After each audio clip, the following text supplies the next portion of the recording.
Muito bom dia, gente. Eu me inscrevi no Grande Expediente para celebrar. A gente, às vezes, discute tanto, rebate tanto, a gente que se aperreia, mas hoje eu vim celebrar. Embora reconheça, né, que não é exatamente um momento de celebração no nosso país, tem muita coisa acontecendo.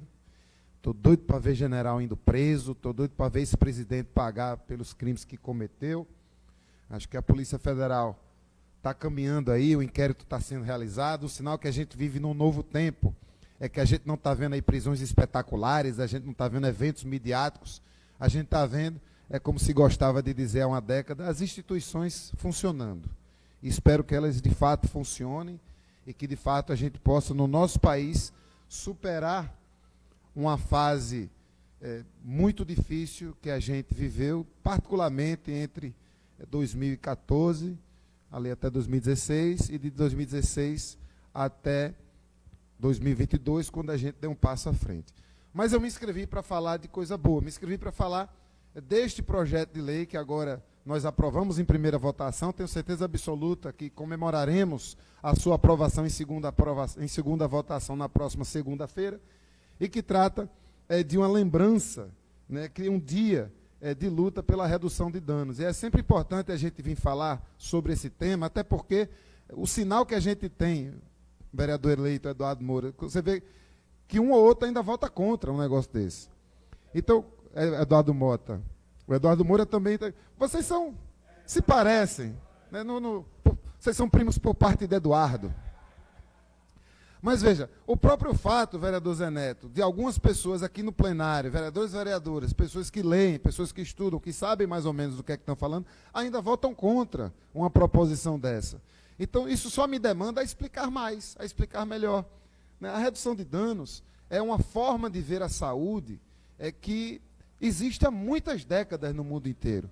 É uma percepção de que alguns comportamentos que são inerentes ao ser humano, eles podem trazer danos à nossa saúde. E esses comportamentos são muitos.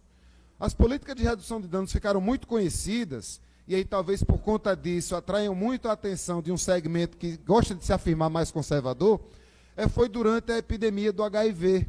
O vereador Tadeu Calheiro estava ali começando na medicina, e na década de 80 havia uma epidemia muito grande de HIV no mundo inteiro. E uma das formas com que o HIV se transmite, aliás, algumas formas pelo qual o HIV se transmite, são o uso de drogas injetáveis quando se compartilhava seringas e, naturalmente, quando se faz sexo sem proteção, sem o preservativo. E aí se entendeu naquela época, vereador eleito, que era importante se chegar nos lugares em que havia uso de droga, principalmente drogas injetáveis, e de trocar seringas usadas por seringas descartáveis, fazendo com que aquela pessoa que já está fazendo muito mal à saúde ao utilizar drogas injetáveis, não corresse mais um risco ainda de se infectar com HIV. Então, a política de cuidado aos seres humanos é de entender que eu posso até ser moralmente contra este seu comportamento, mas como eu sou Estado, como eu sou política pública, como eu tenho que cuidar de todo mundo, mesmo eu não gostando, mesmo achando seu comportamento ruim, mesmo entendendo que seu comportamento, se você continuar nele, você pode até morrer, eu como Estado, eu vou fazer o que tiver ao meu alcance para preservar o máximo possível a sua saúde, mesmo muitas vezes você mesmo sendo contra ela. E aí se distribuía seringa, se distribuía preservativos, hoje ninguém mais questiona você chegar num posto de saúde e você ter preservativos gratuitamente. A gente não ouve mais esse questionamento. Mas naquela época se dizia, vocês estão fazendo isso, estão estimulando os jovens a fazer sexo. Eu vejo vereadores jovens que estão aí na idade escolar, ainda indo para a universidade, eu pipoque se o que faz o povo ter vontade de fazer sexo nessa idade é o fato de ter uma camisinha disponível. Aí Vossa Excelência vai concordar comigo.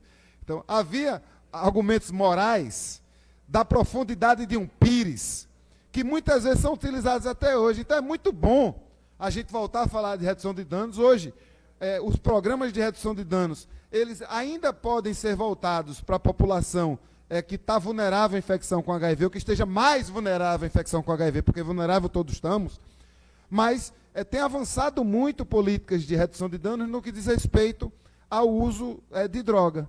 Por quê? Porque existe uma quantidade muito grande de substâncias psicoativas que fazem muito mal aos seres humanos, que podem fazer muito mal aos seres humanos, vereador Felipe, mas que, utilizadas de uma determinada forma ou com algumas ferramentas, podem fazer um pouco menos mal.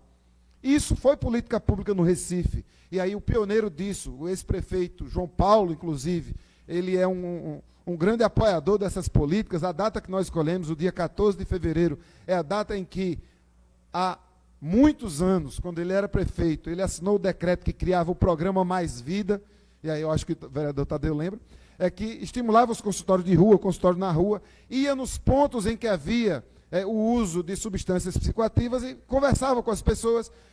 E alguns exemplos de sucesso desse programa eram pessoas que estavam fazendo uso muito problemático de algumas substâncias que são bastante fortes, como o crack, por exemplo, e que ao longo das conversas com o redutor de danos, ao longo de conversas com as pessoas que eram preparadas para isso, inclusive Recife é uma das cidades, talvez tenha sido a primeira cidade que teve concurso público para redutor de danos, essas pessoas conseguiam sair de uma situação de uso dependente para uma situação em que elas podiam voltar a conviver na sociedade, viver em família, poder trabalhar essas coisas todas. Finalizo a minha fala para ouvir o vereador Tadeu, lembrando, e aí nós estamos requerendo isso, o vereador Romerinho, o vereador Tadeu, que agora está na base do governo, tem mais proximidade, Vossa Excelência deve saber, que as poucas dezenas, hoje é pouca gente, nós temos algumas poucas dezenas de pessoas contratadas como redutores de danos, não sei se dá 50, e essas pessoas, veja bem, elas trabalham, muitas delas nas ruas, muitas delas nos CAPs, muitas vezes até nas chamadas unidades de residência, unidades habitacionais, unidades de acolhimento para adultos, as UAS. Essas pessoas trabalham junto com outras pessoas, naturalmente, que têm um vínculo diferente.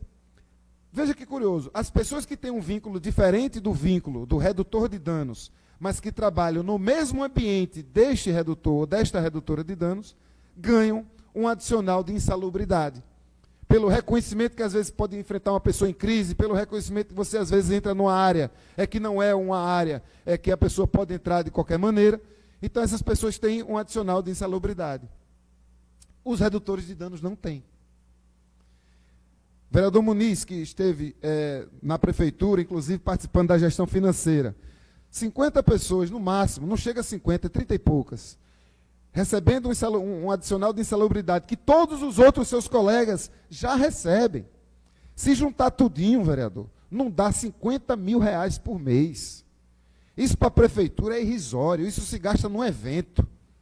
E não é um evento grandioso, não, isso se gasta num coquetel. Acho que é importante a gente entender essa referência, a importância dessa data, para que a gente siga lutando por mais políticas que atendam as pessoas na sua completude, na redução de danos, para que se cuide da sua saúde como um todo, e que a gente entenda que essas pessoas que foram concursadas e contratadas na nossa cidade, pioneiramente, como pessoas redutoras de danos, elas tenham minimamente o seu direito garantido, o direito de todos os outros profissionais que atuam nos mesmos lugares, a ter o adicional de insalubridade pelo trabalho importante que fazem.